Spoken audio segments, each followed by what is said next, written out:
व्याधियां नहीं सताती, जब तक इंद्रियां असक्त नहीं हैं, तब तक धर्म का आचरण कर लेना चाहिए। बाद में कुछ भी नहीं होगा।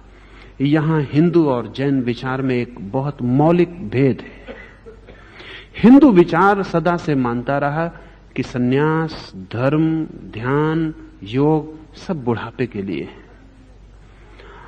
अगर महावीर ने इस विचार में कोई बड़ी से बड़ी क्रांति पैदा की तो वह इस सूत्र में है, वो ये कि बुढ़ापे के लिए नहीं है।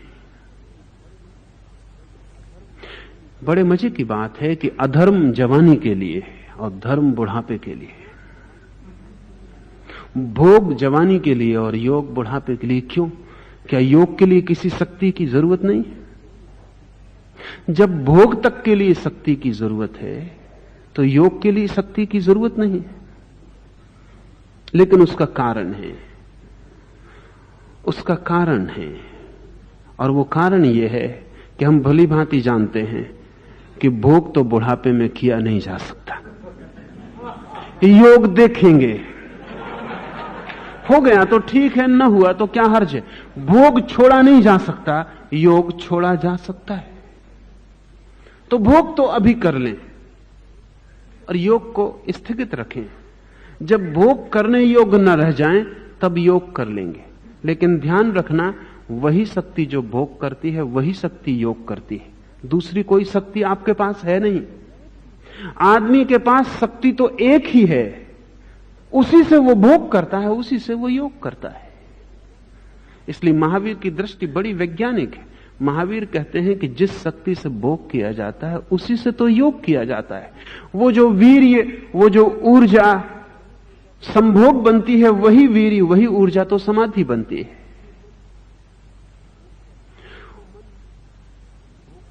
जो मन भोग का चिंतन करता है वही मन तो ध्यान करता है। जो शक्ति क्रोध में निकलती है वही शक्ति तो क्षमा में खिलती है। उसमें फर्क नहीं है, शक्ति वही है। शक्ति हमेशा तटस्थ है, न्यूट्रल है। आप क्या करते हैं इस पर निर्भर करता है। तो एक आदमी अगर ऐसा कहे कि धन मेरे पास है, इसका उपयोग मैं भोग के लिए करूंगा, और जब धन मेरे पास नहीं होगा तब जो बचेगा उसका उपयोग दान के लिए करूंगा। मुल्ला नसरुद्दीन मरा तो उसने अपनी वसीयत लिखी।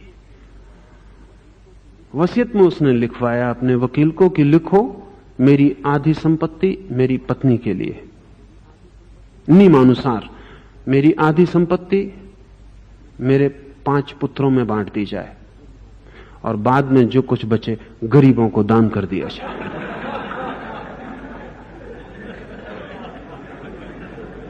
लेकिन वकील ने पूछा कुल संपत्ति कितनी है? मुल्ला ने कहा यह तो कानूनी बात है, संपत्ति तो बिल्कुल नहीं है।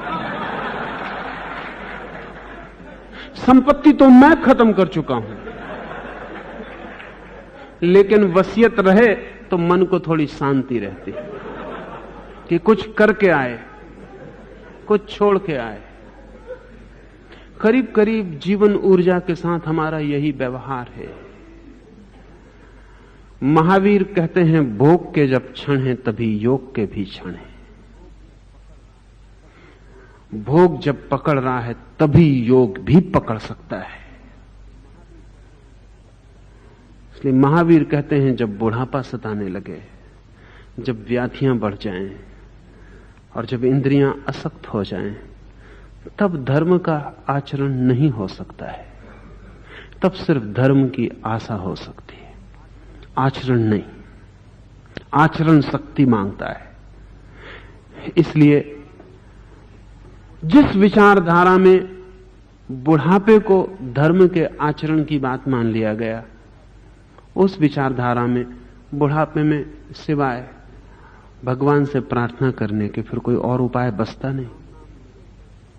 इसलिए लोग फिर राम नाम लेते हैं आखिर में। फिर और तो कुछ कर नहीं सकते, कुछ और तो हो नहीं सकता। जो हो सकता था वो सारी शक्ति गंवा दी, जिससे हो सकता था वो सारा समय खो दिया।